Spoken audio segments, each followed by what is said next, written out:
À toi, Olivier. Oui, alors attends, 30, il y a un problème. Non, on te voit là, mais On il faudrait qu'on t'entend. te voit plus. On t'entend. Oui, mais moi je ne vous vois pas. Mais ça va venir, t'inquiète.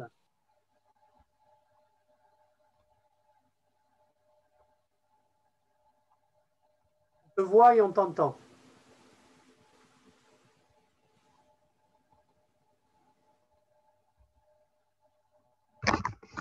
Bon,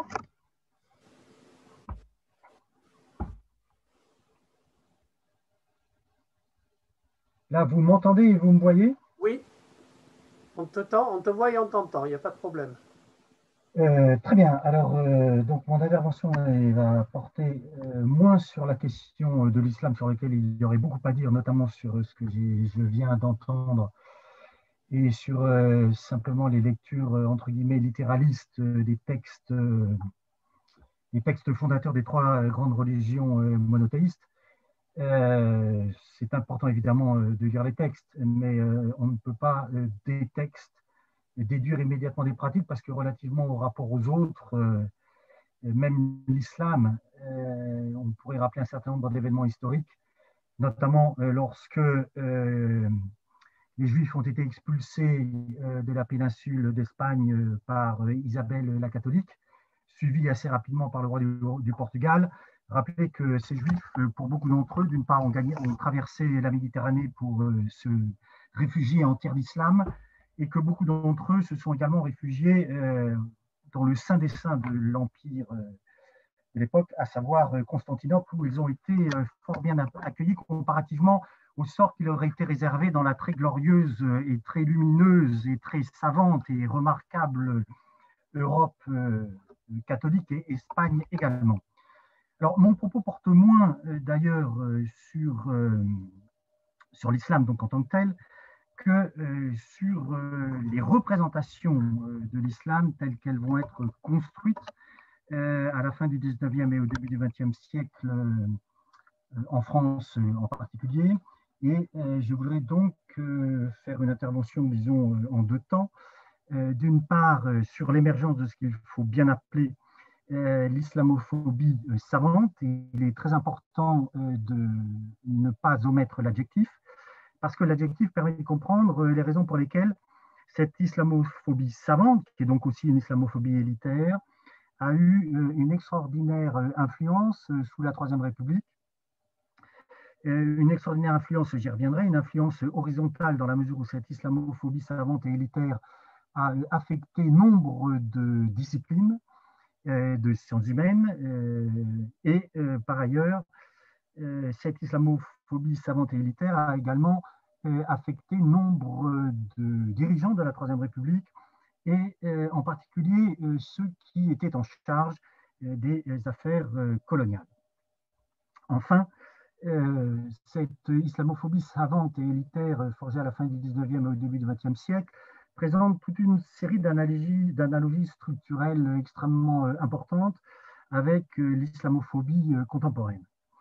Celle que nous connaissons, celle qui est niée par un certain nombre de contemporains, alors même, faut-il le rappeler, que des institutions aussi peu suspectes d'islamo-gauchisme que le Défenseur des droits, que la Commission nationale consultative des droits de l'homme, que, y compris la DILCRA, la délégation interministérielle de la lutte contre le racisme, l'antisémitisme et l'homophobie, qui d'ailleurs récuse le terme d'islamophobie, mais accepte et utilise celui d'actes anti-musulmans. Rappelez que cette DILCRA, il y a peu, c'était en novembre 2019, a rendu public un certain nombre de chiffres relatifs aux discriminations subies par les musulmans vivant en France. 42% de ces musulmans affirment avoir été victimes de discriminations liées à leur religion. Cette proportion atteint 44% des femmes, donc majorées dans ce cas-là, et cette proportion atteint 60% des femmes musulmanes.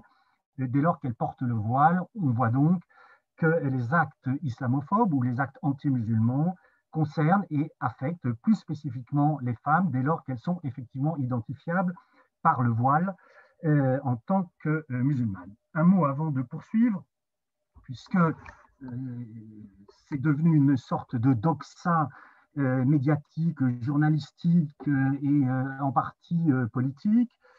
Cette doxa étant la suivante, la thèse, qui d'ailleurs n'est pas une thèse, qui est une doxa et une opinion, selon laquelle le terme islamophobie aurait été inventé, estime Caroline Forest, par les mollahs iraniens à la suite de la victoire de la révolution iranienne en 1979 et du retour à Téhéran de l'imam Khomeini.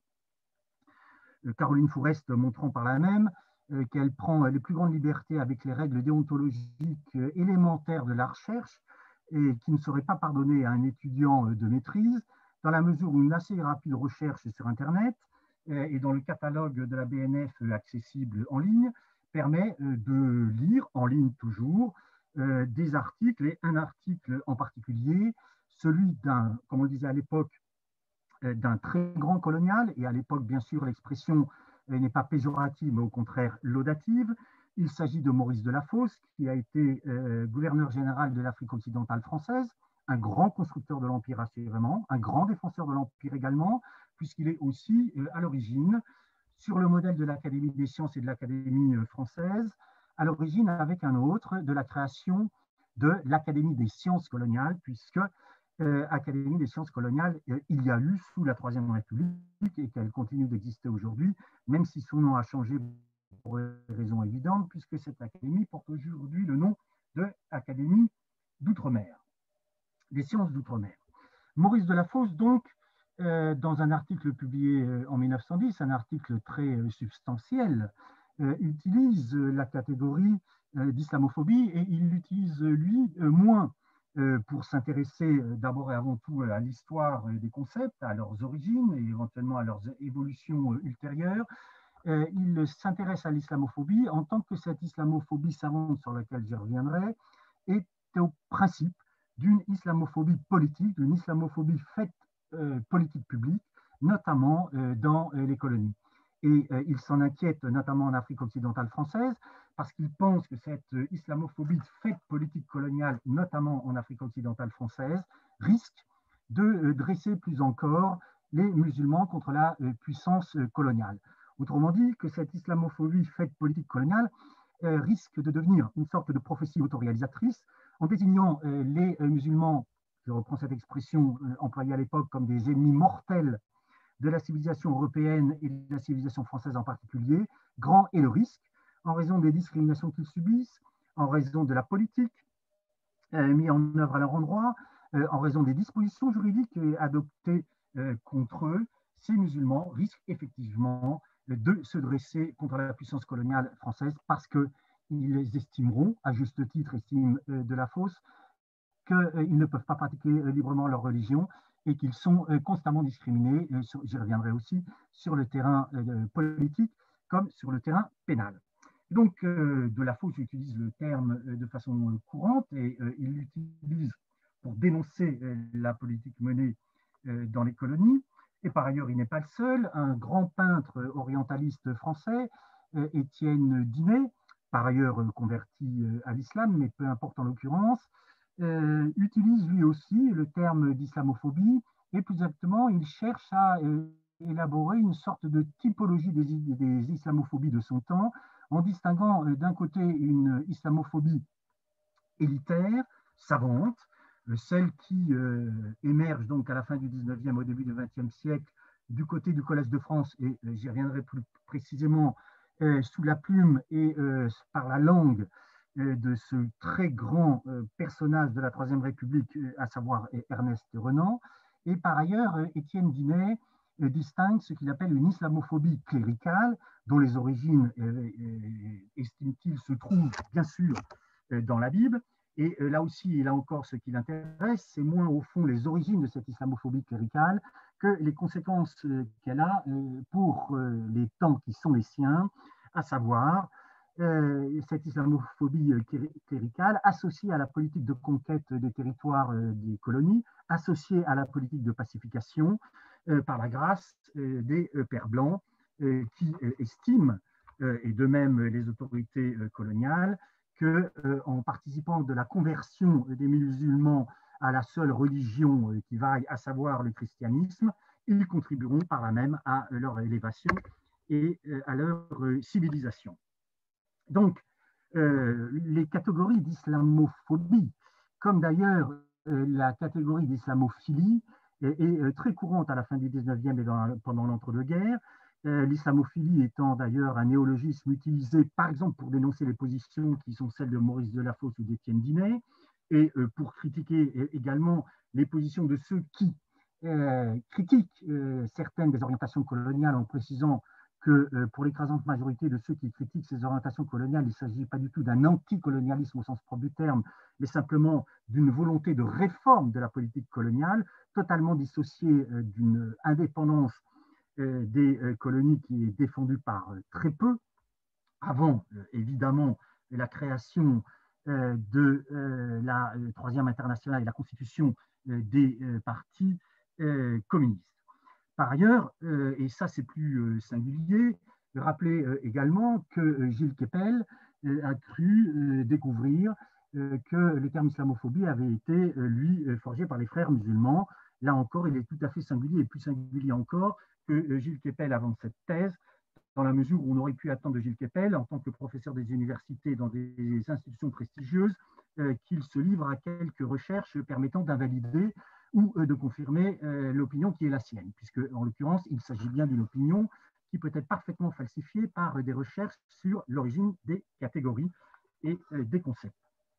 Alors, relativement à cette islamophobie élitaire et savante, rappelez qu'effectivement, l'un de ceux qui a joué un rôle absolument essentiel dans l'élaboration de cette islamophobie savante et élitaire n'est autre que Ernest Renan.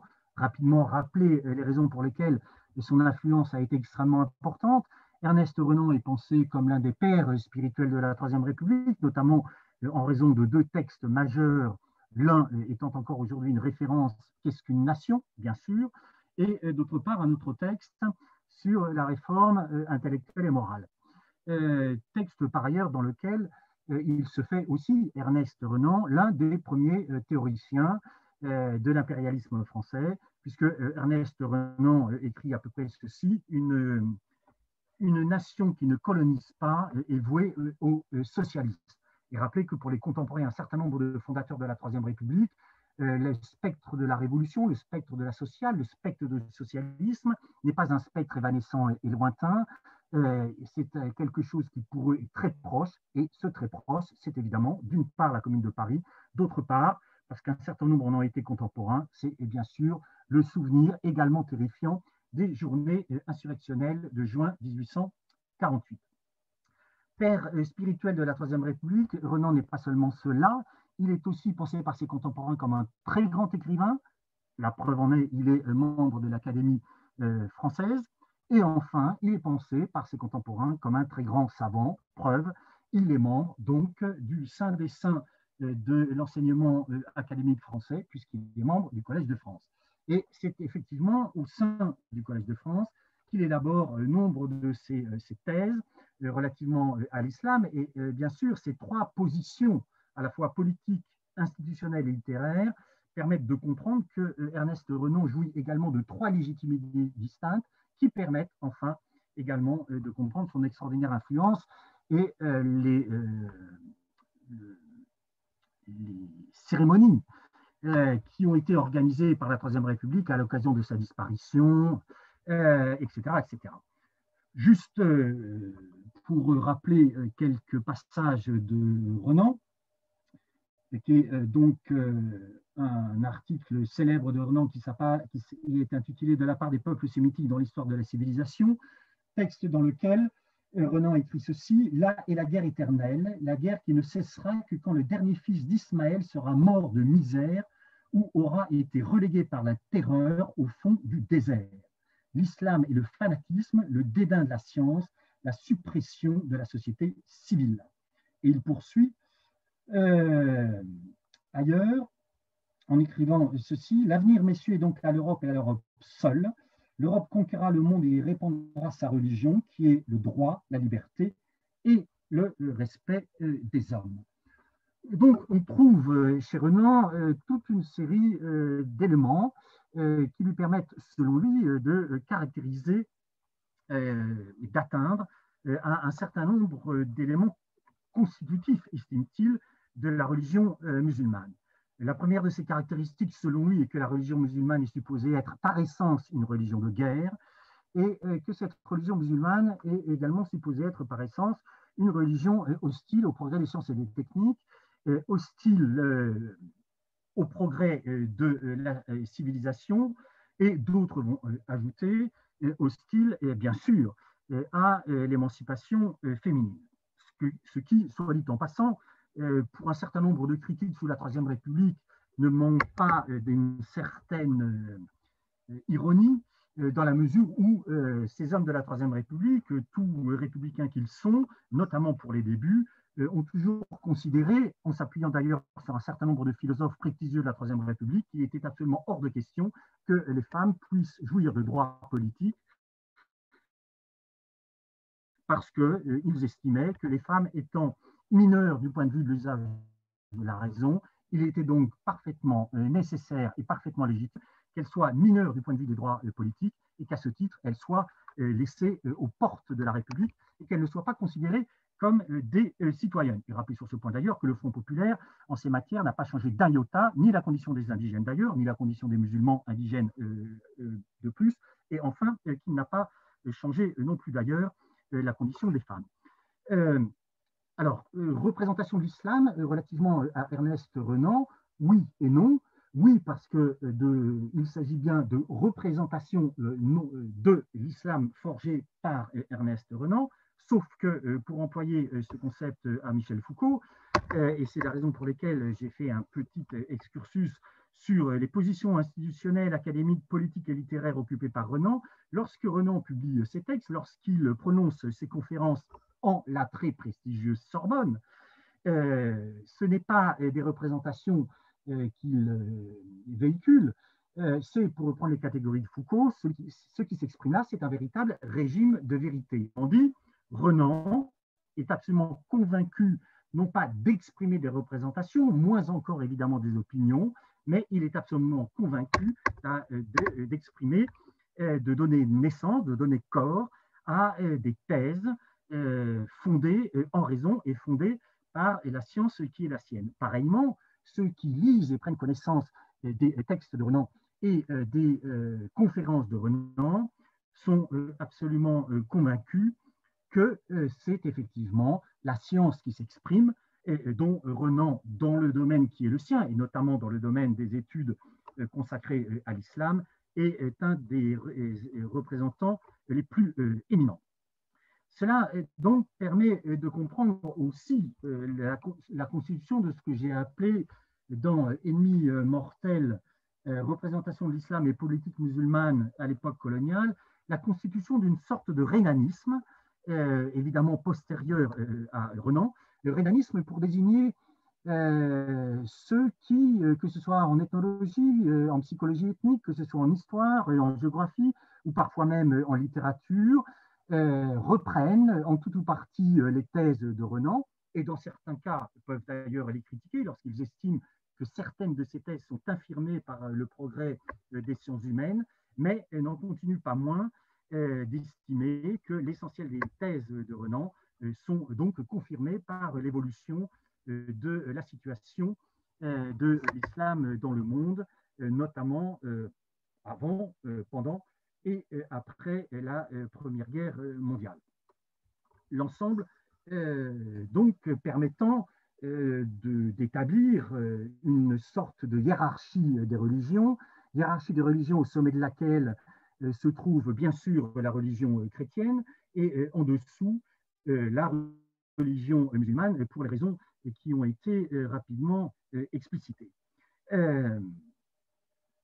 Donc, islamophobie savante et ultère, qui va encore une fois affecter de façon très importante et très significative la plupart des sciences humaines. On trouve les traces de cette influence, y compris d'ailleurs dans la littérature coloniale, qui a aujourd'hui complètement disparu et globalement disparu avec l'effondrement de l'Empire, mais cette littérature coloniale, parfois, dans un certain nombre de textes qui sont des fictions assurément, font référence de façon tout à fait explicite à Ernest Renan et certains de ces romans mettant en scène donc des personnages qui sont au fond des archétypes du musulman tels que décrits par Renan et ses épigones et ses successeurs, ceux donc qui s'inscrivent dans ce que j'ai appelé le renanisme. Le musulman, pour employer cette catégorie, est donc pensé comme une menace existentielle, parce que la religion musulmane est une religion de guerre, parce qu'étant une religion de guerre, elle est supposée favoriser le fanatisme, l'ensemble faisant donc des musulmans de la religion musulmane une menace existentielle dans les colonies, bien sûr, pour la stabilité de l'ordre colonial, mais éventuellement aussi une menace existentielle pour la stabilité de l'ordre métropolitain, notamment pendant l'entre-deux-guerres, c'est-à-dire dans un contexte où, pour des raisons à la fois démographiques et conjoncturelles liées à l'ampleur des destructions engendrées par la Première Guerre mondiale, s'est développée une très importante émigration dite exotique, pour reprendre les catégories de l'époque et le vocable forgé par Georges Mocco, et notamment la présence en France d'un grand nombre de travailleurs nord-africains. Travailleurs nord-africains musulmans qui représentent une menace donc pour l'ordre public, pour la sécurité des biens et des personnes. En témoigne, comme déjà à l'époque, la thèse selon laquelle, en raison de leur fanatisme et de leur incapacité à s'assimiler à la République et à ses valeurs, les musulmans font peser sur à la fois les biens et les personnes une menace significative, à quoi s'ajoute une menace sanitaire, dans la mesure où la religion musulmane, et alors là c'est une vraie rupture par rapport à l'islamophobie contemporaine, la religion musulmane est pensée comme une religion qui encourage et favorise de multiples sexualités, et en particulier des sexualités coupables, notamment l'homosexualité masculine et l'homosexualité féminine. Très rapidement, l'homosexualité masculine, en raison de la polygamie, supposée priver les hommes les plus pauvres de l'accès aux femmes, et étant privés de l'accès aux femmes, ils se livrent donc à des amours coupables. De même, le harem, ses représentations, les fantasmes qui courent sur ce harem, débouchent sur toute une série de textes et de représentations pensées comme étant fondées en raison, selon laquelle le harem favorise grandement le saphisme. Et relativement aux hommes, il se voit non pas seulement imputer une sexualité coupable et homosexuelle, il se voit également imputer une hypersexualité homosexuelle et ou hétérosexuelle qui, dans tous les cas, est à l'origine de la menace sanitaire qu'il constitue, menace sanitaire en raison des maladies vénériennes dont ils sont porteurs. Et il se trouve que sur ce chapitre-là, un médecin français va, dans les années 1920, médecin français tout à fait reconnu par ses pairs, publier un ouvrage qui porte le titre de Syphilis arabe. Et dans cet ouvrage consacré à la syphilis arabe, il montre que cette syphilis très particulière a des conséquences, non pas seulement sur les adultes, mais des conséquences également délétères sur les enfants et les enfants à naître. Et quelle est cette syphilis particulièrement dangereuse, bien plus dangereuse d'ailleurs, souligne-t-il, que la syphilis hexagonale et anciennement gauloise. Donc, le musulman comme incarnation de dangers multiples, le tout débouchant sur la mise en place de politiques publiques et d'une politique discriminatoire. Rappelez que la condition de l'indigène musulman en Algérie notamment, mais c'est vrai aussi pour l'Afrique occidentale française, n'est pas celle de citoyens français, mais de sujets français, privés des droits et libertés démocratiques élémentaires, c'est-à-dire pas de droit de vote, pas de liberté d'association, pas de liberté de la presse, pas de liberté de déplacement à l'intérieur de la colonie et entre la colonie et la métropole, l'absence de liberté de déplacement ayant d'ailleurs des conséquences extrêmement graves et importantes sur la liberté religieuse, puisque cette absence de liberté de déplacement fait que, par exemple, le pèlerinage à la Mecque n'est pas un droit, mais un octroi décidé dans des conditions très particulières que je vous passe par le gouverneur général de l'Algérie en fonction de considérations très générales relatives d'une part à l'ordre public colonial en Algérie et à la situation des contrées traversées par celles et ceux qui souhaitent se rendre au dit pèlerinage. Voilà pour l'essentiel de ces représentations qui, encore une fois, sont constitutives d'un régime de vérité qui a très longtemps perduré, et d'ailleurs perduré en partie jusqu'au tout début des années 60, au fond jusqu'à la guerre d'Algérie, notamment parce qu'un certain nombre de contemporains, reprenant les thèses de Renan après le déclenchement de la guerre d'Algérie, estiment que les modalités d'action choisies par le FLN, les attentats que commettent parfois ces militantes et ces militants, le type de violence employé par le FLN confirme ceci, qu'effectivement, l'islam est bien une religion particulièrement dangereuse, qu'elle est bien une religion de guerre, et que, au fond, les militants du FLN sont l'incarnation la plus contemporaine et la plus dangereuse du fanatisme musulman qui se tourne désormais contre, plus exactement, la puissance coloniale française pour arracher cette indépendance qui a très longtemps été refusée. Donc, les rapports, les liens entre cette islamophobie élitaire, savante et devenue politique publique jusque dans les années 1960 et l'islamophobie contemporaine sont assez évidents. Ceux qui aujourd'hui prétendent tenir sur l'islam des propos relativement novateurs sont au fond les piteux ventriloques d'un discours islamophobe qui a donc des origines coloniales évidentes, en particulier en France, mais pas uniquement. Et d'ailleurs, rappeler que avant que cette islamophobie contemporaine soit de nouveau une islamophobie d'ailleurs élitaire, qu'on retrouve publié par des maisons d'édition d'extrême droite un certain nombre de textes islamophobes, prétendument scientifiques, publiés dans les années 1910-1920. Voilà pour l'essentiel. Merci Olivier. Écoutez, je crois qu'on peut débattre. Hein, j'ai vu que, je ne sais pas si Marie-Claude a envie de réagir par rapport à ce que tu avais évoqué au regard de la hiérarchisation des religions, mais ça peut être intéressant de revenir sur cette question et sur l'origine de cette hiérarchisation.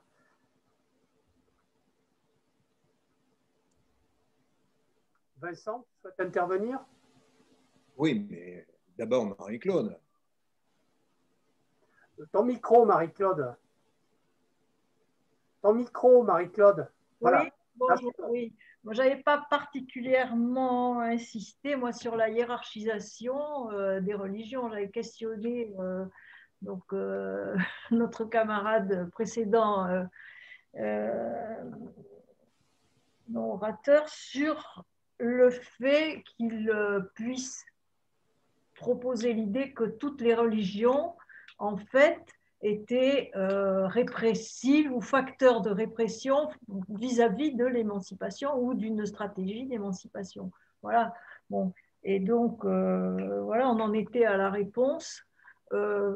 Personnellement, en effet, j'aurais tendance à dire que la pratique des religions doit être distinguée des représentations qui sont données d'un côté ou de l'autre par vis-à-vis de différentes religions. Je veux dire que bon, on ne peut pas représenter uniquement le catholicisme par l'amour, voilà, et présenter l'islam sous uniquement. Alors, il y a ce que représentent les islamophobes de ce qu'est la religion, de ce qu'est l'islam, qui doit se distinguer sans doute d'un certain nombre de faits. Moi, ce qui me gêne, en fait, plus particulièrement, moi, ce qui m'intéresse dans le débat, c'est est-ce que ce mot islamophobie peut être utilisé et doit être utilisé en toutes circonstances. Parce qu'il me semble que, bon, par rapport au discours tenu par Olivier,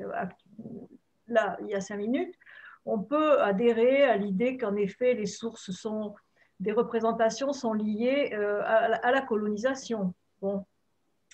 Ceci dit, actuellement, il y a le discours bon, par exemple, Zemmour reprend une grande partie de ce discours sur l'islam, mais dans l'islamophobie, il y a plusieurs éléments peut-être à distinguer. Il me semble qu'il y a un mélange entre ce qui est de l'ordre des représentations et ce qui est de l'ordre des discriminations. Et par exemple, vis-à-vis des discriminations dont peuvent être victimes, par exemple, les Maghrébins, d'origine maghrébine et français d'ailleurs, est-ce qu'on ne doit pas plutôt parler de racisme ou de racialisme? Voilà, c'est ça ma question. Tout ne se ramène pas forcément aux religieux. Tu souhaites répondre, Olivier, tout de suite ou Oui, je souhaiterais répondre rapidement. D'une part, je suis un peu surpris que l'on puisse ainsi parler de façon au singulier du catholicisme, de l'islam et même de la religion juive. En ce qui me concerne et relativement au catholicisme, faut-il rappeler quand même, notamment à l'époque contemporaine, qu'il n'y en a pas un, mais qu'il y en a eu plusieurs, et que contrairement à ce qui a été dit, que je sache en Amérique latine, la théologie de la libération a été évidemment du côté de l'émancipation, du côté de celles et ceux qui prenaient les armes pour lutter contre les dictatures, pendant que de l'autre côté, une partie de la hiérarchie catholique, que ce soit au Chili en 1973, a soutenu le coup d'État du général Pinochet, que ce soit 3 ans plus tard en Argentine, a éventuellement béni, dans tous les sens du terme, à la fois sur le plan symbolique et éventuellement politique et religieux, le coup d'État du général Videla. Donc, je pense qu'au-delà des textes, il faut évidemment prendre en compte des trajectoires politico-religieuses qui, dans le temps, ont été extraordinairement variées et ne peuvent pas se laisser rabattre sur le seul constat que les religions seraient nécessairement et par essence toujours du côté d'un ordre exploiteur, oppresseur, etc., etc. Je pourrais faire les mêmes remarques relativement à l'islam. Je suis tout à fait surpris, sans être un spécialiste de l'islam, que l'on puisse ici, là, dans ces échanges, mais plus généralement en France, pour celles et ceux qui ne sont pas forcément des spécialistes, parler de l'islam au singulier, dans la mesure où je ne connais pas de religion plus schismatique. Et à ce point schismatique, au-delà des différences entre sunnites et chiites, qu'à l'intérieur de chacun de ces grands courants, il y a des différences extrêmement importantes. Il y a des courants chiites, notamment les ismaéliens, qui sont des courants qui prônent et militent et très activement en mettant des millions de dollars sur la table pour l'éducation des femmes, que ce soit en Inde ou dans l'Est de l'Afrique, notamment au Kenya, et qui prônent effectivement non pas seulement l'éducation des femmes, mais je veux dire l'éducation des jeunes femmes et la nécessité de les scolariser d'une part à l'école primaire, secondaire, dans les lycées et dans les universités. Ceci pour dire, et je ne vais pas développer très longtemps, là aussi, encore une fois, il me semble que c'est ne rien dire, ou plus exactement, c'est déjà faire preuve d'une extraordinaire cécité relativement à l'extraordinaire diversité des courants politico-religieux au sein de l'islam que de parler de l'islam au singulier. En faisant croire que le texte fondateur imprégnerait comme ça, de façon absolument radicale, et déterminerait les pratiques religieuses des uns et des autres. Juste un mot, parce que sur ce point, le djihad dans le Coran, il y a, je crois, à peu près entre 20 et 25 occurrences du djihad.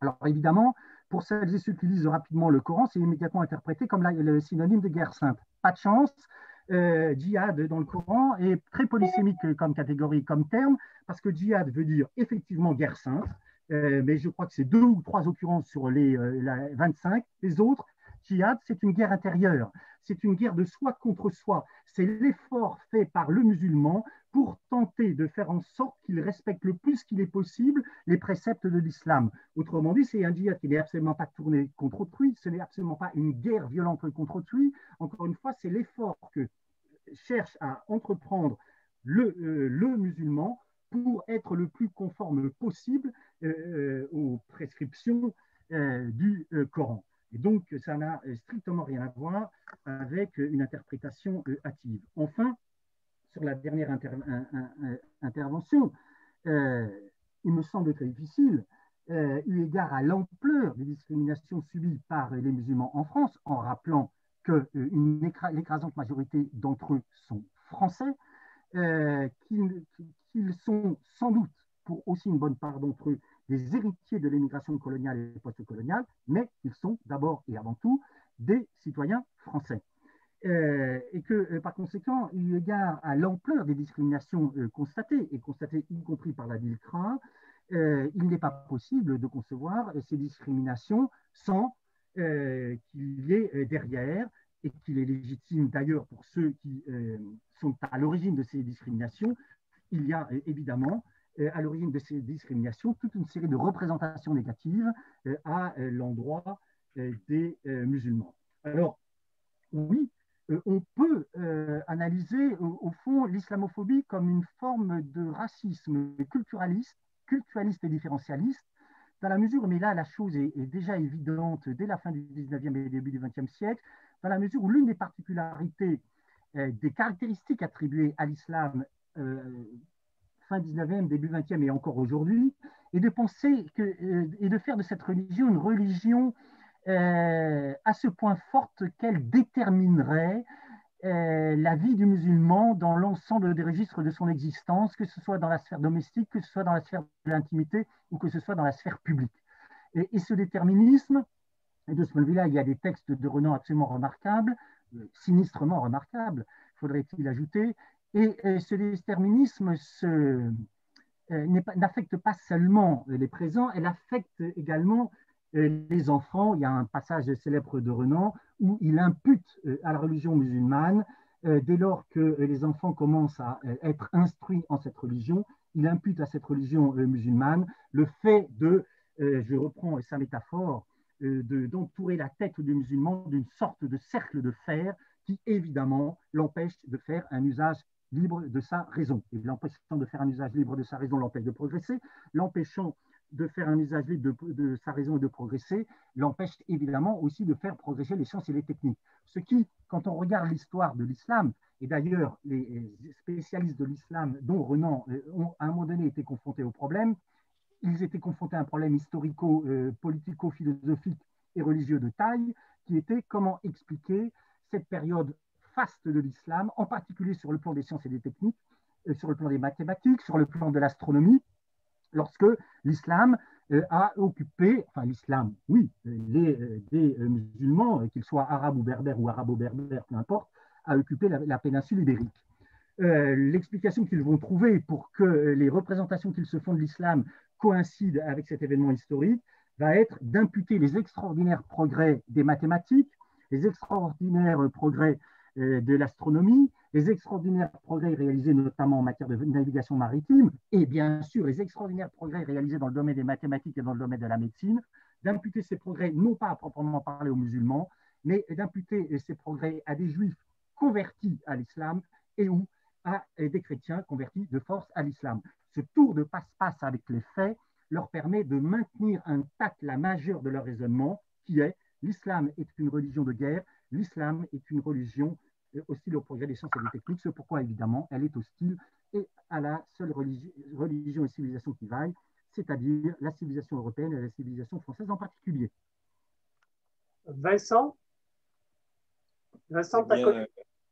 bon, d'abord, je remercie les deux intervenants, bien sûr, et je m'adresse au deuxième pour lui dire que je ne le connaissais que par écrit, que par l'Empire hygiéniste, que j'avais beaucoup apprécié, et que, évidemment, j'ai écouté ce qui a été dit dans la continuité de ce que j'ai appris, découvert avec intérêt dans l'empire hygiéniste. Ceci étant dit, je me pose la question par rapport à tout ce qui a pu être dit de la puissance de l'instrumentalisation, dans la mesure où, autant que je sache, s'il y a une religion qui, dans la pratique quotidienne et dans le comportement, est une religion qui s'est préoccupée de l'hygiène, non pas pour diffuser une syphilis arabe, mais pour maintenir les croyants dans un bon état, il me semble que c'est la religion musulmane, dans la mesure où la pratique des ablutions va totalement dans ce sens. Donc ça, c'était une première remarque. La deuxième remarque, c'est que j'apprends, sans être totalement surpris, l'origine de l'expression islamophobie. Je considère que c'est une expression qui qualifie une situation qui perdure et qui se manifeste, certes sous d'autres formes, mais qui se manifeste de nos jours et qui peut se manifester violemment avec des discriminations très, très fortes. Mais je me demande si il ne faudrait pas nous-mêmes, non pas refuser ce concept ou cette expression d'islamophobie pour qualifier certains faits, mais y ajouter le terme d'arabophobie, dans la mesure où il me semble que c'est vraiment en France ce qui s'est passé de manière extrêmement puissante à l'époque de la guerre d'Algérie et de ses suites.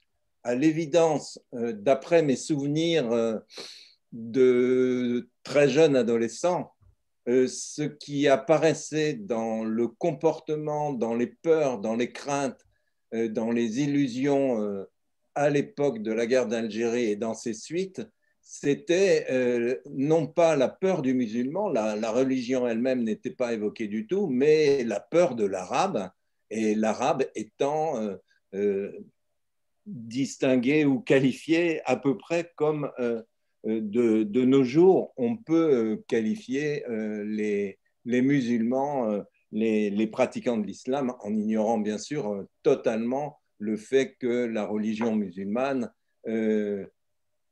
existe dans des pays qui n'ont strictement rien à voir avec les pays arabes, pour aller vite. Donc voilà la remarque que je voulais faire, et je voulais terminer pour revenir à Yvon Quignou et pour non pas établir un pont trop artificiel, mais sur la façon dont Marx aborde la question de la religion. Et je me bornerai de ce point de vue à lire le mini-paragraphe qui suit très immédiatement l'expression qui venait d'arriver, c'est l'opium du peuple, pour définir la religion.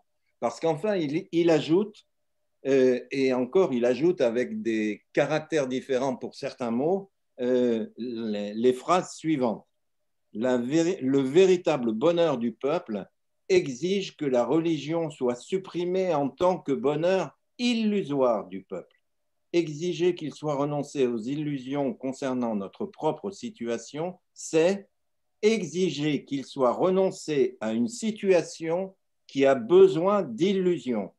La critique de la religion est donc en germe la critique de cette vallée de larmes dont la religion est l'auréole. Ce que je retiendrai pour essentiel dans ce petit paragraphe, c'est que Marx considère qu'il est important par-dessus tout de combattre les illusions qui, à son époque, et pourquoi pas à la nôtre, est particulièrement présente dans la religion ou dans les religions. Et de ce point de vue, eh bien, je crois que effectivement, nous faisons notre travail, et Olivier Lecourt Grand Maison vient de le faire, en essayant de combattre un certain nombre d'illusions, pour certaines d'entre elles nourries et développées délibérément par certains maîtres du jeu. JEU. Il y a Michel Castin qui a demandé à prendre la parole. Et puis peut-être que j'ai envie de chatouiller Yvon là, pour un petit échange, une petite intervention rapide, avant de redonner la parole à Olivier. Alors Michel d'abord. Paco.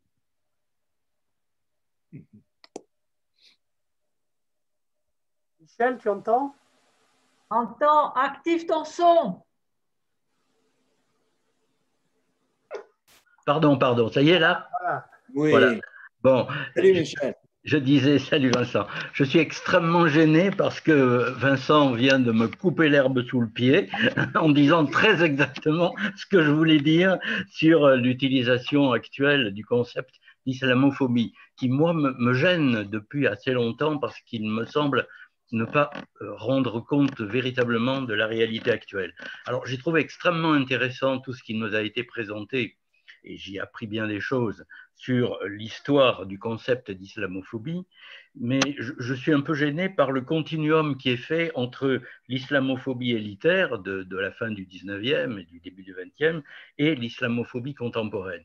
Alors, je ne vais pas développer parce que Vincent l'a dit, mais il me semble que l'hostilité, voire plus, que l'on constate aujourd'hui d'une partie de la population, d'une partie de nos concitoyens à l'égard d'un certain nombre de personnes qualifiées de musulmans ou d'arabes, etc., suivant les cas, cette hostilité-là relève beaucoup plus du racisme anti-arabe que d'une hostilité à la religion musulmane.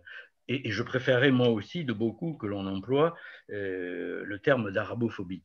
Une preuve d'ailleurs en est que tous les musulmans ne sont pas arabes, bien loin de là, et ce racisme, on ne le constate pas de la même manière à l'égard d'un certain nombre de musulmans qui ne sont pas arabes. La majorité de la population arabe vit en Extrême-Orient et on n'a pas du tout ce même type de racisme, même s'il en existe d'autres formes, à l'égard de ces personnes-là. Donc je pense que le terme d'islamophobie, malgré toute son importance historique, etc., n'est peut-être pas celui qui, aujourd'hui, rend le mieux compte de cette réalité. Voilà ce que je voulais dire. Alors, il y a André qui a demandé la parole, mais peut-être une réaction là, d'Olivier dans un premier temps, et ensuite, éventuellement, quelques éléments de réflexion d'Yvon. Et puis ensuite, je passerai la parole à André. Donc, Olivier d'abord, s'il en est d'accord. Oui, bien sûr. Simplement, alors, je ne voudrais pas que cela soit interprété comme un argument d'autorité, mais dès lors qu'on quitte les douces, en tout cas réputées frontières naturelles de l'Hexagone, on s'aperçoit que la catégorie d'islamophobie est utilisée par les institutions de l'UE, que la catégorie d'islamophobie est utilisée par le secrétaire général de l'Organisation des Nations Unies, l'ONU, que la catégorie d'islamophobie est depuis longtemps travaillée, étudiée dans nombre d'universités états-uniennes, britanniques, etc., etc. Et donc, les institutions françaises, un certain nombre d'institutions françaises, un certain nombre d'universitaires français, un certain nombre d'intellectuels français, en refusant d'utiliser la catégorie d'islamophobie, se distinguent notoirement de ce qui est désormais parfaitement utilisé, parfaitement mobilisé pour rendre compte évidemment des discriminations subies par celles et ceux qui sont pensés comme musulmans. Je dis bien qui sont pensés comme musulmans ou à qui on impute la religion musulmane. Les raisons pour lesquelles je crois que le terme d'arabophobie me paraît restrictif, c'est que justement, en France, il y a des musulmans qui ne sont absolument pas d'origine arabe et qui, parce qu'ils vont porter des présents musulmans, ou pour les femmes parce qu'elles vont porter le voile, vont être discriminés non pas à raison de leurs origines ethnico-raciales, mais à raison de la religion qui leur est imputée, à tort ou à raison. C'est la raison pour laquelle je pense qu'il est très important d'utiliser cette catégorie. Enfin, argument qui n'est pas négligeable, me semble-t-il, De même que, alors je vais préciser le de même pour qu'il n'y ait pas d'équivoque, je ne compare pas les situations, mais de même que les Juifs victimes de l'antisémitisme pendant l'entre-deux-guerres mobilisaient la catégorie d'antisémitisme pour rendre compte des discriminations qu'ils subissaient, de même, il me paraît aussi très important de tenir compte de la façon dont les premiers concernés en France, c'est-à-dire celles et ceux à qui on impute une religion musulmane, vivent les discriminations qu'ils subissent. Or, ces discriminations qu'ils subissent, ils les vivent en tant que musulmans. C'est pourquoi ils caractérisent ce dont ils sont victimes comme effectivement l'expression d'un discours et de pratiques qu'ils jugent comme étant des discours et des pratiques islamophobes.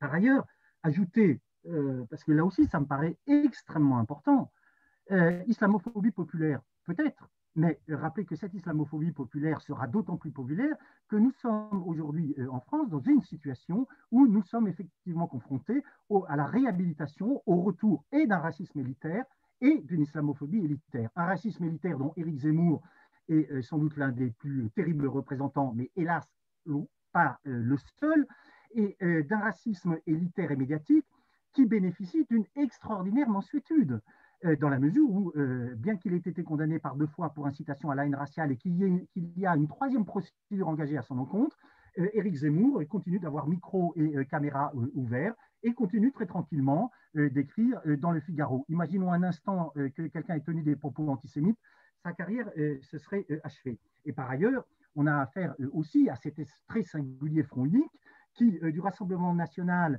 jusqu'à un certain nombre de débris du Parti socialiste et du Printemps des Républicains, se retrouvent d'accord, et d'ailleurs un certain nombre à gauche, se retrouvent d'accord pour dire nous avons parfaitement le droit d'être islamophobes. Et donc, dans la mesure où eux utilisent le terme, il me paraît parfaitement normal que celles et ceux qui subissent les conséquences de cette politique, de ces politiques islamophobes et de cette islamophobie élitaire utilisent évidemment également le terme. Par ailleurs, là aussi, là encore, il me semble qu'un certain retour sur l'histoire du mouvement ouvrier et singulièrement sur l'histoire des bolcheviks devrait rappeler à certains, en tout cas, que je rappelle que le Congrès des peuples d'Orient qui se tient à Bakou du 1er au 8 novembre 1920, qui est à l'initiative de la Troisième Internationale, réunit des militants bolcheviques, dont je n'ai pas voulu dire qu'ils étaient particulièrement tendres à l'endroit des religions en général, et réunit des militants qui se disent communistes et qui, pour certains d'entre eux, se disent tout à la fois communistes et musulmans. Il y a même des photos de ce congrès des peuples d'Orient à Bakou où certains sont en tenue traditionnelle. Et quelle va être la position défendue par celui qui représente l'internationale communiste et celui qui représente le parti bolchevique à Bakou, Zinoviev, en personne, qui, je cite, appelle à mener, c'est là que commence la citation, une véritable guerre sainte, djihad. Il utilise à dessein le terme contre les capitalistes français et anglais. Dans le contexte de l'époque, c'est-à-dire dans un contexte qui est celui de l'immédiate, des années immédiates après la victoire de la Révolution russe, et dans un contexte où la question des luttes anti-impérialistes est au cœur des discussions, des divisions et des affrontements au sein du mouvement ouvrier, la question de la lutte anti-impérialiste est pensée par les bolcheviks et les dirigeants de la Troisième Internationale comme un élément absolument fondamental. On sait évidemment que c'est là-dessus que s'est faite la scission entre communistes et socialistes, qui va être reproduite à Tours en 1920.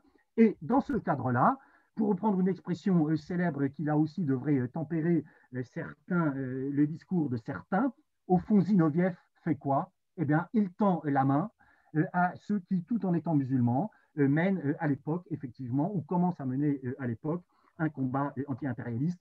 Comme plus tard, je crois me rappeler qu'un certain dirigeant du Parti communiste avait eu des phrases à l'endroit des catholiques en leur disant « nous vous tendons la main ». Ceci pour dire, encore une fois, que là aussi et là encore, je crois qu'indépendamment de la lecture des textes, il me semble absolument fondamental de tenir et de prendre en compte la réalité des pratiques, la réalité des situations, et qu'aujourd'hui en France, on ne pourra pas reconstruire, me semble-t-il, construire un vaste mouvement politique antiraciste et antiraciste politique si on n'inclut pas un combat résolu contre l'islamophobie et contre les discriminations qui, encore une fois, affectent très gravement celles et ceux qui, en France, se voient imputer la religion musulmane. Et je rappelle encore une fois que ces discriminations ne relèvent pas d'une analyse subjective, ne relèvent pas d'appréciation également subjective, que ces discriminations sont parfaitement documentées, d'une part par les défenseurs des droits, d'autre part par la CNCDH et, comme je l'avais signalé tout à l'heure, également par la DILCRA, qui refuse néanmoins d'utiliser la catégorie d'islamophobie. Est-ce que tu souhaites nous faire partager quelques réflexions, Yvon? Mets ton micro, ton micro. Ton micro. Il est fermé, ton micro.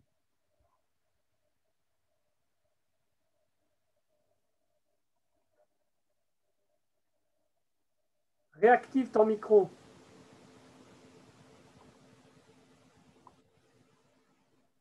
Yvon, envoie ton curseur en bas de l'écran et tu Bon, verras. ça y est, c'est fait. Voilà. Bon, vous m'entendez? Oui, là, on t'entend. Vas-y. On t'entend? Oui, on m'entend? Ça va? Oui? Oui, c'est bon, vas-y. Oui, voilà. Alors, simplement, je dis tout de suite à mon successeur dans le débat que je ne suis pas du tout d'accord avec lui. Hein. Alors, la première remarque que je ferai, c'est à propos de la notion d'islamophobie dans la conjoncture actuelle, cette manière de taxer la critique de la religion musulmane dans ses excès et ses horreurs intrinsèques. Je dis bien intrinsèques, je ne les ai pas inventées. Hein. Je les ai lues et j'en ai parlé dans un livre. Hein. Eh bien, cette manière de taxer ça d'islamophobie, ça revient à, comment vous dire, à dévaloriser la critique de la religion en la transformant en un processus pathologique qu'on appelle la phobie, ce qui n'est pas du tout à fait dans l'ordre du respect républicain des opinions et de la critique des religions. Première idée. Ça, c'est le premier point. Deuxième point, donc je m'assume, non pas du tout comme islamophobe, ça n'a aucun sens pour moi, je suis un adversaire résolu des religions, et en particulier de la religion musulmane, si vous voulez. Bon. Et je ne suis pas en quoi que ce soit raciste. Hein, je distingue totalement les deux plans. Bon, de la même manière qu'on peut être contre la religion juive et ne pas du tout être antisémite. Ce sont deux choses complètement différentes. Bon. Premièrement. Deuxièmement, le discours que j'ai entendu est un discours extrêmement érudit, hein, qu'on peut apprécier, et je le félicite pour cette érudition, mais c'est un discours, je voudrais qu'il en prenne conscience, ce n'est pas seulement un discours d'érudition, c'est aussi un discours qui est sous-tendu par des convictions. Et ces convictions apparaissent régulièrement dans un certain nombre de propos ou d'oublis. J'en signale un dans 2 minutes. Et je dirais que son discours obéit, puisqu'il parle de Foucault, auteur que je n'aime pas beaucoup tout de suite, hein, parce que c'est un grand sophiste, c'est pas un esprit rigoureux, mais il utilise parfois des concepts intéressants comme celui de régime de vérité. Bien, le régime de vérité de mon successeur, c'est un régime de vérité que je conteste totalement parce qu'il engage des options personnelles par rapport à l'islam et par rapport aux religions. Et je prends un exemple tout simple, tout simple. Il a parlé à un moment donné du rapport de l'islam aux sciences, hein, lorsqu'en particulier l'islam a envahi l'Espagne. J'ai des amis qui m'ont quand même signalé que cet envahissement de l'Espagne, ça ressemblait fortement à une forme d'impérialisme. Hein, tout de même, il faut le savoir. Bon. Deuxièmement, il dit, oui, je le savais parfaitement, la religion musulmane a été à l'origine de progrès au Moyen-Âge, hein, et puis l'Antiquité, au Moyen-Âge, que c'est après les années 700, de projets extraordinaires dans le domaine des mathématiques, de la physique, de l'astronomie, etc. Il oublie de dire, ça a duré jusqu'au XVIe siècle. Hein, et aussi dans la médecine pratique, dans la médecine en tant que pratique médicale. Hein. Il oublie de dire que dès lors que la biologie apparaît, la porte est fermée aux savants musulmans. Tout simplement parce que la biologie va s'intéresser au statut de l'homme dans la nature et va transformer, avec la théorie de Darwin, bien entendu, l'idée que l'homme n'est pas un produit d'une création divine, hypothétique, hein, mais un produit de la nature, sans qu'on se prononce pour autant sur l'origine de cette nature, qui est un problème tout à fait différent. Hein. Et donc, il oublie que le refus du darwinisme, ça a été un refus idéologique, un refus philosophique, un refus religieux, un refus dogmatique, et j'en profite pour vous le dire, j'en ai été moi-même, non pas victime, mais j'étais confronté à ces difficultés, puisqu'enseignant dans une classe de mathématiques supérieures, c'est intéressant à le dire, où le thème était l'homme et l'animal, avec un texte de Condillac, bien entendu, et puis deux textes, j'avais l'habitude de commencer mon cours par un cours général pour fournir des outils intellectuels aux étudiants pour après analyser les œuvres. Or, j'avais cette année-là, tenez-vous bien, dans ma classe, une moitié d'élèves qui venaient de Rabat, donc de familles riches, hein, ce n'étaient pas des enfants de la population marocaine qui vit dans les caniveaux. Donc ces gens-là étaient tout à fait sympathiques, filles et garçons, hein, et ils étaient musulmans. Eh bien, figurez-vous, et je m'adresse à mon interlocuteur de tout à l'heure, figurez-vous qu'ils ont commencé par refuser totalement la théorie de Darwin. Parce qu'on leur avait enseigné, en les endoctrinant, mon cher camarade ou interlocuteur, en les endoctrinant, hein, non pas en les éveillant à l'intelligence critique, en leur disant c'est faux, Darwin, c'est tout à fait faux. C'est une invention, comme le prétendent certains créationnistes aux États-Unis, qui sont, eux, catholiques ou chrétiens. Hein, donc les religions se rejoignent dans le refus des sciences. Hein. Bon. Alors, je leur ai dit, soyez rassurés, vous n'êtes pas les premiers à critiquer Darwin, à le refuser. Les chrétiens l'ont fait, eux aussi, sauf qu'un siècle et demi après Darwin, le pape a quand même reconnu le darwinisme, mais en excluant l'esprit de l'homme qui demeurait d'origine divine. Bon, eh bien, ils ont commencé du jour un petit peu à se calmer, hein, vous n'êtes pas un cas particulier, les chrétiens étaient comme ça. Après, deuxièmement, ils m'ont dit, dans un deuxième temps d'argumentation, mais monsieur, on ne peut pas dire que l'homme est d'origine animale, puisque le Coran dit le contraire. Ça veut dire qu'on leur a enseigné un rapport à leur religion, à leur doctrine, qui est un rapport d'un dogmatisme absolu, d'une soumission absolue et d'une aliénation intellectuelle. Bon, alors je leur ai dit, mais vous n'avez pas le droit de dire cela. Vous avez le droit de dire que selon le Coran, l'homme n'est pas d'origine animale, mais vous n'avez pas le droit de dire que l'homme n'est pas d'origine animale, puisque le Coran dit le contraire. Et enfin, j'ai eu simplement l'argument stratégique le plus puissant. Je leur ai dit, si au concours, hein, parce que c'était le problème du concours, vous dites cela, hein, eh bien, vous serez collé. Et le problème était réglé. Voilà. Et alors, par ailleurs, pour terminer dans mes interventions, je ne comprends pas du tout hein, ce qui est dit sur les mœurs, les pratiques internes hein, de la religion sur les musulmanes. Et ce que j'ai dit tout à l'heure hein, sur l'exclusion à l'égard de ceux qui n'appartiennent pas à l'Oumma, hein, c'est-à-dire la communauté des croyants, hein, eh bien, j'en ai été moi-même, figurez-vous, le témoin auditif. Je vous donne cette anecdote et j'aimerais que le camarade ou l'homme, l'érudit me réponde. En Italie, mangeant dans un jardin public après avoir vu les grottes de Giotto à Padoue, je rencontre une femme et je lui demande si l'eau que je buvais était buvable. Je la regarde, je venais juste de sortir mon livre sur l'islam et elle avait un fichu s'annonçant comme musulmane. Ah, je lui dis, j'aime bien parler, j'aime bien bavarder, dans le respect, hein, je vous signale, hein, et pas dans l'injure ou dans la disqualification ou dans le mauvais usage des mots.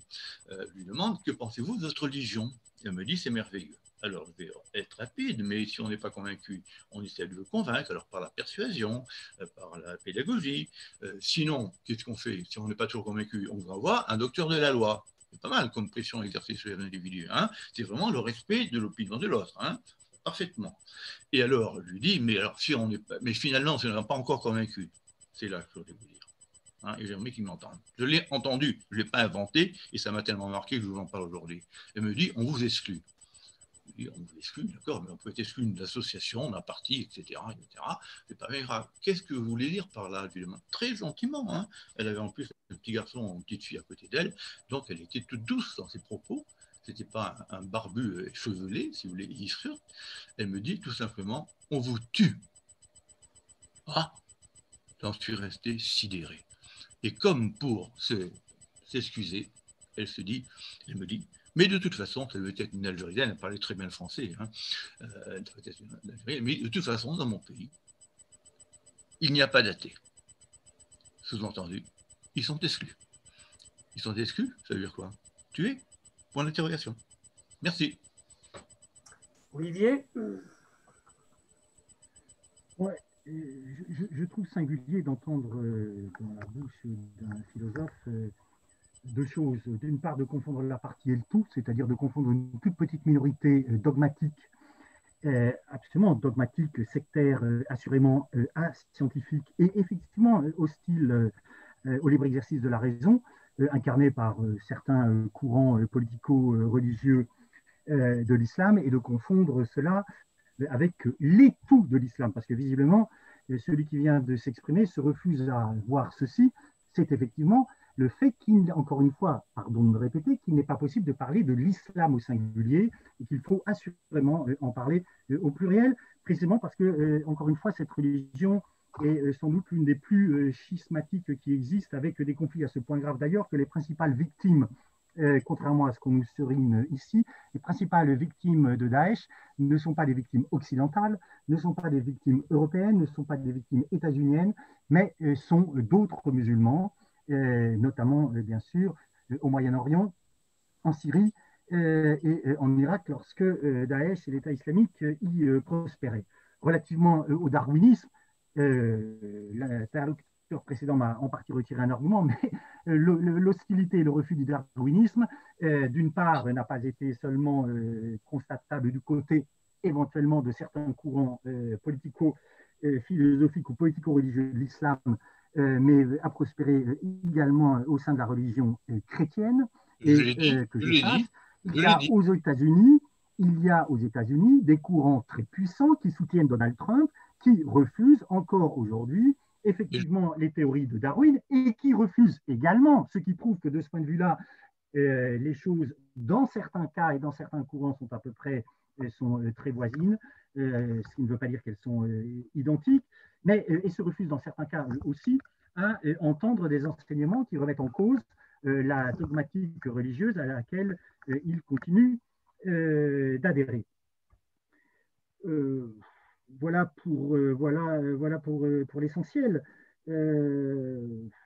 Pour le reste, je m'en tiens à ce que j'ai déjà dit tout à l'heure. Je crois qu'il faut, encore une fois, faire droit à l'extraordinaire pluralité, l'extraordinaire pluralisme, non pas seulement d'ailleurs, soit dit en passant, et non pas seulement l'extraordinaire pluralisme des conceptions, l'extraordinaire diversité des lectures du Coran, mais aussi l'extraordinaire diversité des pratiques.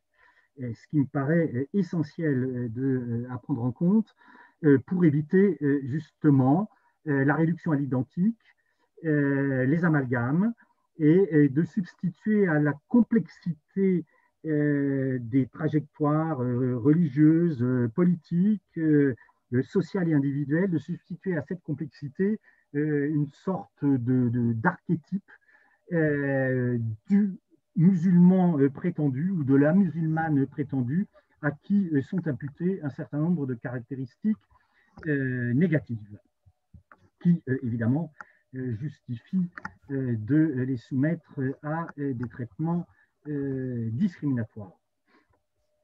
Une petite remarque, simplement, une petite remarque pour terminer, hein, sans plus. Hein. C'est tout simplement que vous, à qui je m'adresse directement, vous avez une vision culturaliste des religions. Il y a des religions, ce sont des phénomènes divers et variés qui s'opposent entre eux. À l'intérieur de ces religions, il y a différents courants qui traitent des interprétations différentes du même texte, etc. Eh bien, je peux vous dire que dire cela du phénomène religieux en général, parce qu'il y a les religions, mais c'est le pluriel d'un singulier, les religions. Hein.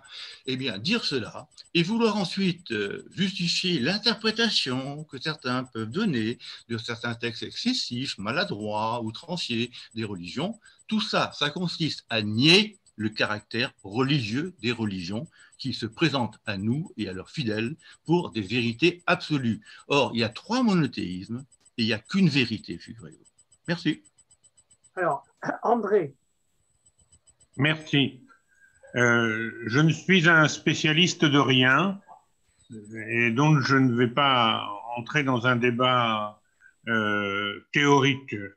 Je voudrais juste faire quelques remarques, même si je serais obligé de revenir sur la notion d'islamophobie dans mon intervention de samedi.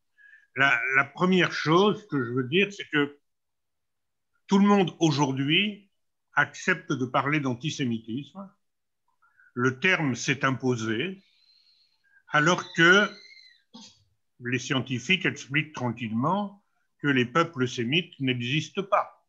Il y a des langues sémitiques, mais il n'y a pas de peuple sémite.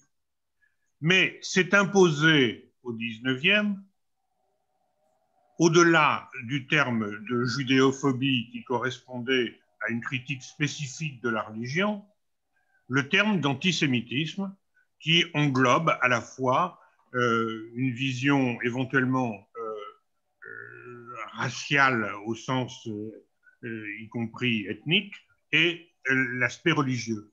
Et le terme s'est imposé. Aujourd'hui, dire « je ne suis pas antisémite, mais je suis judéophobe », ça veut dire quoi? Ça veut dire, dans un débat de spécialistes, effectivement faire une distinction de termes, essayer de porter le lampadaire sur tel ou tel aspect des choses. Mais quand on parle politiquement, socialement aujourd'hui de ce qui se passe, quand on parle de l'antisémitisme, on ne parle pas des peuples sémites.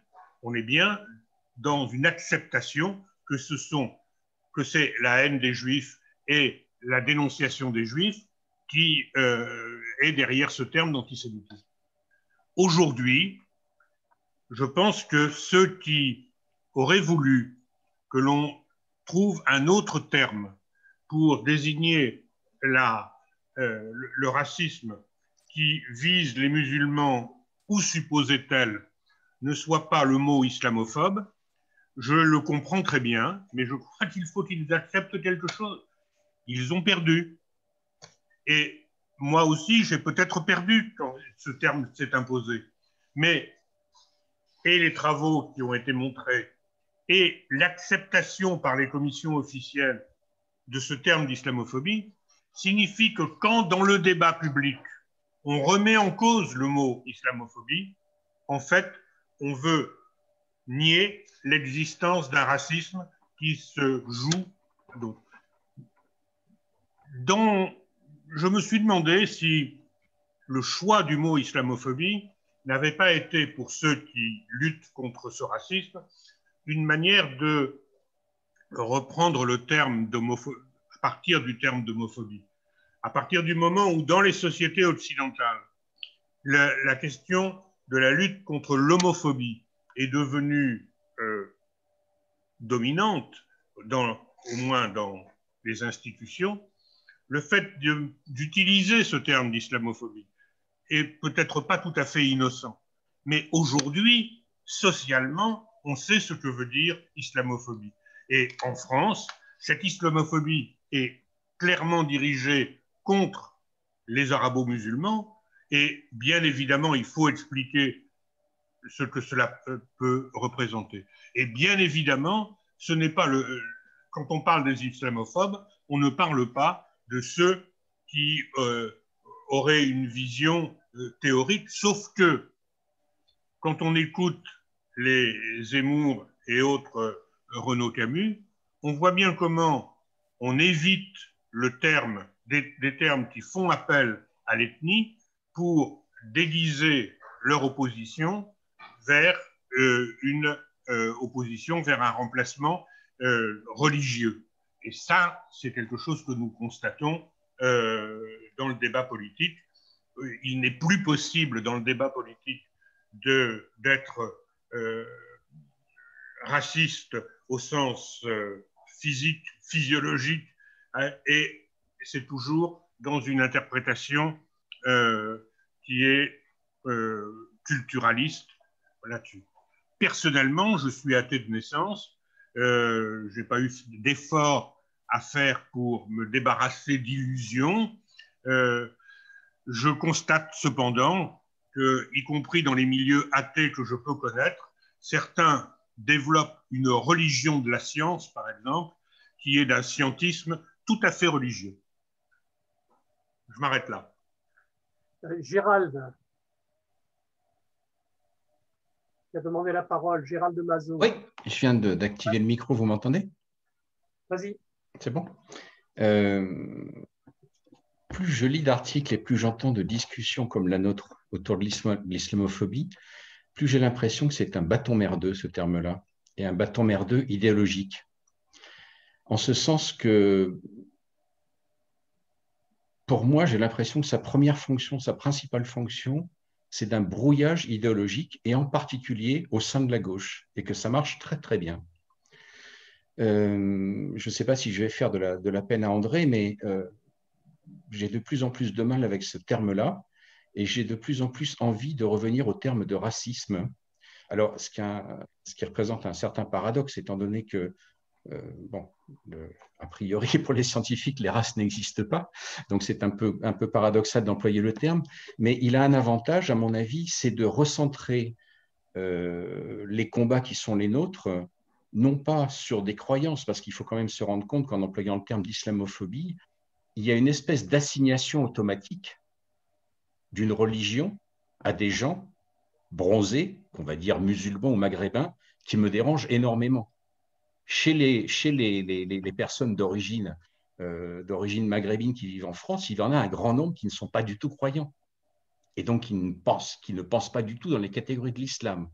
Donc, employer ce terme-là est une façon d'assigner automatiquement à beaucoup de gens qui n'en font pas partie une qualité qui n'est pas la leur. C'est une bonne raison déjà pour laquelle ce terme-là me dérange. Pourquoi préférer peut-être, mais je ne suis pas encore au point là-dessus, mais pourquoi j'ai envie de préférer, disons, le terme de racisme, c'est parce qu'il me permet, je crois, de récupérer un point de vue de classe, d'analyse de classe qui me semble faire gravement défaut dans le terme d'islamophobie. Et d'autre part, parce que ce terme de racisme permet de s'appliquer à bien d'autres combats que le racisme anti-musulman ou le racisme anti-juif, par exemple. Il permet de balayer toutes les sortes de discrimination. Et il me semble qu'à ce titre-là, moi, en tout cas, je me redirige plutôt vers l'emploi de ce terme-là, parce que de plus en plus, le terme d'islamophobie me gêne énormément. Voilà, je pense que c'est un bâton merdeux idéologique. Olivier?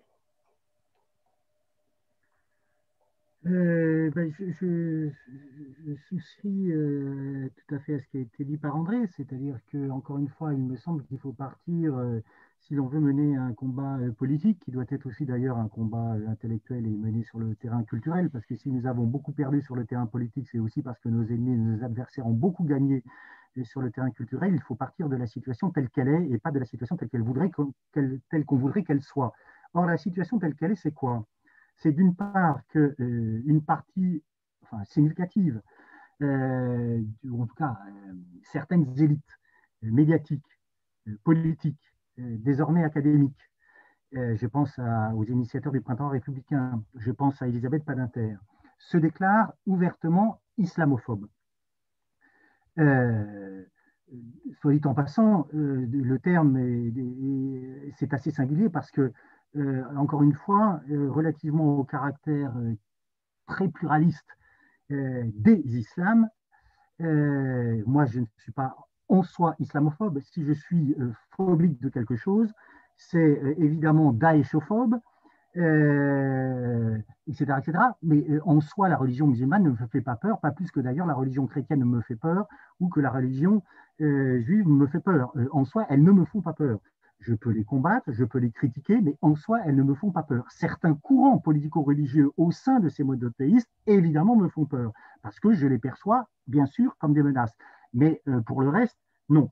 Et donc, dans ce contexte-là, où ceux que nous combattons ne cessent de stigmatiser une partie de la population française et une partie des étrangers résidant en France, en leur imputant, sur la base, d'une part, en leur imputant, une religion, deux, en leur imputant cette religion, en leur imputant un certain nombre de caractéristiques à la fois individuelles et collectives, justifiant des pratiques discriminatoires. Je rappelle simplement que on n'a pas affaire seulement à des élites médiatiques et éventuellement académiques.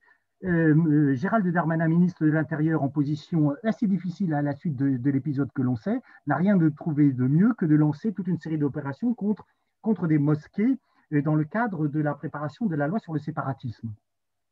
Cette loi sur le séparatisme, qui d'ailleurs ne s'appelle plus loi sur le séparatisme après qu'elle ait été ainsi appelée par le chef de l'État qui, en ces matières, semble patauger passablement, mais il est clair que cette loi dite sur le séparatisme est une loi dont, et là on en a la démonstration sinistrement remarquable, est une loi qui est effectivement tournée en France contre les musulmans, sous prétexte de lutter contre le séparatisme. Et d'ailleurs, la dissolution du CCIF, pour ne citer que cette association, participe de cela.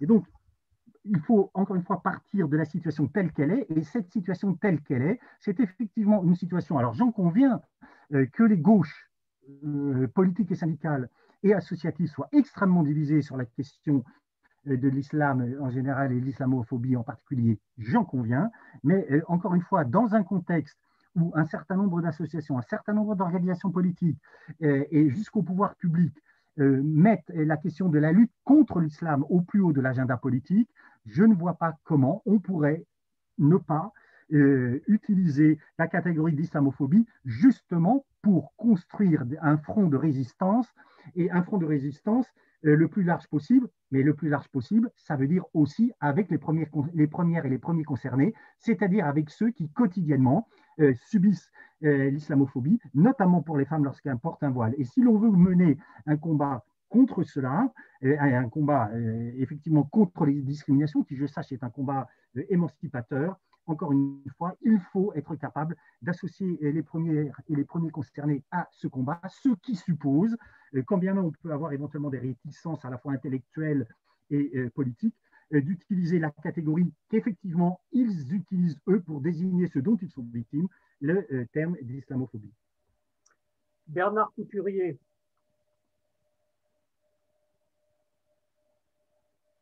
Bernard, tu ouvres ton micro?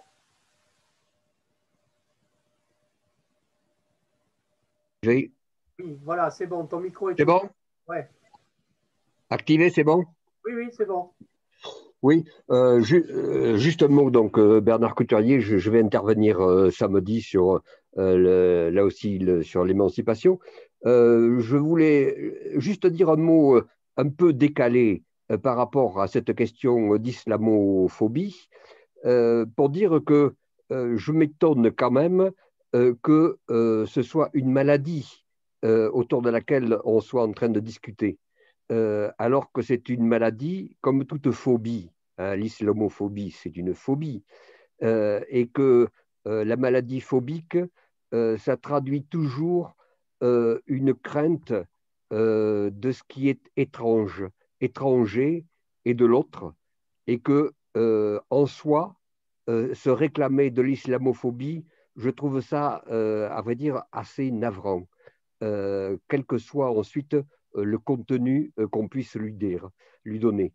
Je pense que c'est, y compris, un échec culturel grave pour, au-delà de la gauche, pour le camp progressiste, que des personnes comme Elisabeth Badinter ou des personnes estimables puissent se réclamer d'une maladie pour s'orienter par rapport à des problèmes qui peuvent avoir des conséquences extrêmement graves en termes de paix sociale et de respect des autres. Voilà. Merci Bernard. Il est presque 18h30 là. On a largement dépassé, mais je crois que c'était utile, le temps qu'on avait prévu. Et je trouve que c'est tout à fait passionnant et on aurait besoin de continuer à échanger. On va s'arrêter. Alors, ce que je vous propose pour ce soir, en tout cas, hein, c'est pas d'arrêter la discussion et le débat et les confrontations, mais c'est peut-être, on va terminer ensemble. Je propose que Yvon et Olivier terminent donc cette soirée par une dernière réflexion. Je vais commencer par Yvon et puis c'est Olivier qui terminera évidemment et qui clora cet échange. Yvon, est-ce que tu veux nous faire partager 2 ou 3 idées? Ton micro, hein, surtout. N'oublie pas ton micro. Voilà, vous m'entendez? On t'entend. Allez, voilà. Oui, non, moi je dirais de manière globale que la discussion à laquelle nous avons eu affaire était riche, était variée. Hein. Il y a quelqu'un qui m'a paru être un peu à part sur la scène intellectuelle qui était la nôtre, c'est-à-dire bon, le spécialiste des religions, hein, que j'ai entendu dans la deuxième partie de l'émission. Simplement, ce qui me gêne un petit peu dans ce temps de discussion, et je pense à nouveau au discours érudit que j'ai entendu, c'est qu'il ne faudrait pas que les positions deviennent idéologiques, trompeuses et trompées, en oubliant quand même une chose fondamentale, puisqu'on parle d'émancipation, que quelles que soient les religions, je dis bien quelles que soient les religions, parce que j'ai encore entendu dire que ce qui était dit du rapport de l'islam au darwinisme était aussi vrai pour le christianisme et pour le créationnisme aux États-Unis, et je suis parfaitement au courant de tout cela et j'en suis totalement convaincu, mais je pense qu'il faut que nous prenions la mesure de ce que, non pas, on en avait parlé dans ma première intervention, dans un dialogue que j'ai eu, que ce qui est en jeu dans l'émancipation, ce n'est pas la question de la foi subjective, personnelle, qu'il faut absolument respecter. Et je ne sais pas si vous vous en souvenez, j'ai un ami à La Roche-sur-Yon qui est un philosophe qui enseigne à l'université catholique, mais quelqu'un de haut de gamme, et qui est croyant tout en étant très à gauche, et qui définissait tout simplement sa croyance, tenez-vous bien, comme un petit point lumineux dans sa conscience qui s'illuminait, qui s'ouvrait, qui s'allumait de temps en temps. Que voulez-vous que je dise de polémique contre une pareille position? Ça, c'est la foi. Par contre, les religions, c'est pas vrai. Les religions, c'est pas du tout ça. Les religions, ce sont des systèmes d'organisation entre humains qui se sont contredites tout le temps dans l'histoire humaine. L'histoire humaine, c'est l'histoire, entre autres, bien entendu, c'est aussi l'histoire des guerres de religion. Des guerres de religion. Et les guerres de religion, ça a fait des morts de part et d'autre, tout autant que l'islam a pu en faire et en préconiser. Donc, par conséquent, je pense qu'il faut prendre du recul par rapport au phénomène religieux. Se dire que le phénomène religieux, c'est un phénomène culturel, de mon point de vue à moi. Il n'est pas l'expression d'une quelconque vérité divine, c'est un phénomène culturel, le phénomène religieux, j'entends bien. Bon, et qu'il est lourd, malheureusement, d'effets d'oppression sur les êtres humains, et que c'est peut-être, en dehors des autres formes d'aliénation que les êtres humains peuvent connaître par ailleurs, il est intellectuellement l'une des formes les plus graves d'aliénation intellectuelle que l'humanité ait connue, et je rêve d'un avenir post-religieux. Merci Yvon. Olivier? Oui, on peut toujours rêver d'un avenir post-religieux. Certains ont essayé de transformer ce rêve en réalité et ça a débouché sur un véritable cauchemar. Et un cauchemar qui, loin de contribuer à repousser le rêve religieux, a contribué lorsque le dit cauchemar, et notamment le stalinisme, s'est effondré, à réactiver sous des formes particulièrement meurtrières, en l'occurrence, des courants radicaux. Et donc, en ce qui me concerne, loin de moi ce rêve, et ce qui m'importe, c'est moins la perspective, à supposer d'ailleurs que ça soit un rêve, parce qu'en ces matières, j'ai quelques doutes, et je pense que quelque société que ce soit, et aussi parfaite soit-elle, à supposer d'ailleurs qu'on puisse concevoir une société parfaite créée par des hommes qui, par définition, ne le sont pas, je vois mal donc comment ces religions, ces croyances pourraient à jamais disparaître. Laissons ça de côté.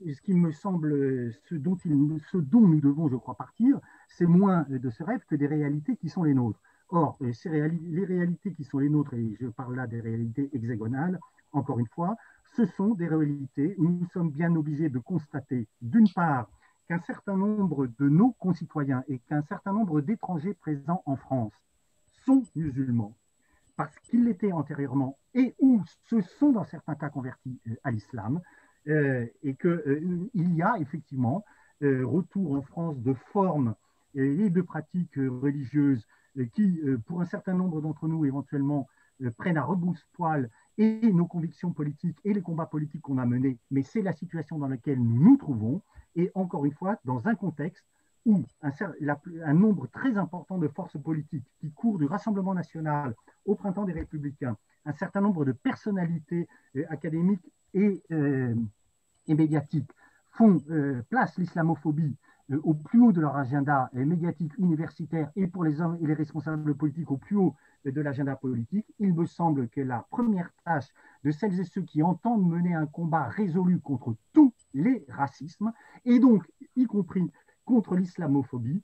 Ce combat doit, encore une fois, intégrer absolument cette question, parce que si on ne l'intègre pas, ce combat laissera de côté toutes celles et tous ceux qui quotidiennement font l'expérience douloureuse des discriminations qu'ils subissent, qu'ils et elles subissent, en rappelant encore une fois que le terrible de ces discriminations, c'est qu'elles tendent à transformer en destin ce qui devrait être une existence libre, et que ça a des effets. Ça a des effets sur la scolarité de ceux qui sont stigmatisés, ça a des effets sur leur avenir professionnel, ça a des effets sur leur existence au très long terme.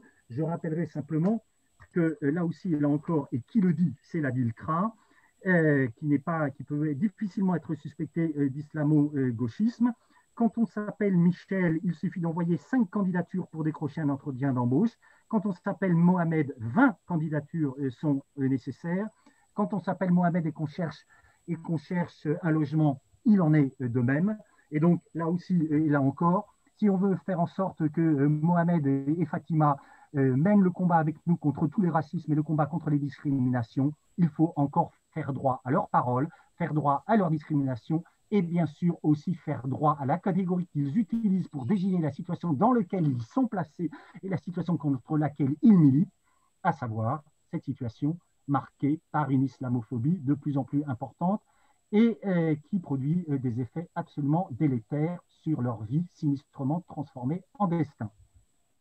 Écoutez, merci à vous deux, merci à toutes celles et ceux qui ont travaillé et contribué par leur présence, je dirais, à cet après-midi. Merci à Lisiane, je lui ai, j'ai repris le flambeau un peu de l'animation de la soirée, mais c'est pas pour la sortir du débat, hein, c'était pour effectivement affronter un petit peu ces échanges qui soulèvent beaucoup de questionnements. Et je crois qu'il faut qu'on continue à s'expliquer sur ces questions si l'on veut véritablement, là encore, ouvrir des perspectives et faire converger, je dirais, un certain nombre d'acteurs de la transformation sociale. Donc, merci à tous. Bonne soirée et peut-être à demain pour ceux qui voudront continuer à travailler un certain nombre de questions avec nous dans le cadre de nos rencontres. Bonne soirée, bon appétit et bon apéritif pour ceux qui en prendront un. À très bientôt et merci vraiment pour cette soirée. Et merci à toi, cher Dominique, d'avoir pris le risque d'organiser un débat sur cette question dont on sait ô combien qu'elle suscite des réactions parfois violentes et qu'elles sont effectivement à l'origine de fractures extrêmement importantes au sein des gauches politiques et syndicales. Non, mais c'était très éclairant. Merci. Merci aussi. Au revoir à toutes et à tous. Salut à tous.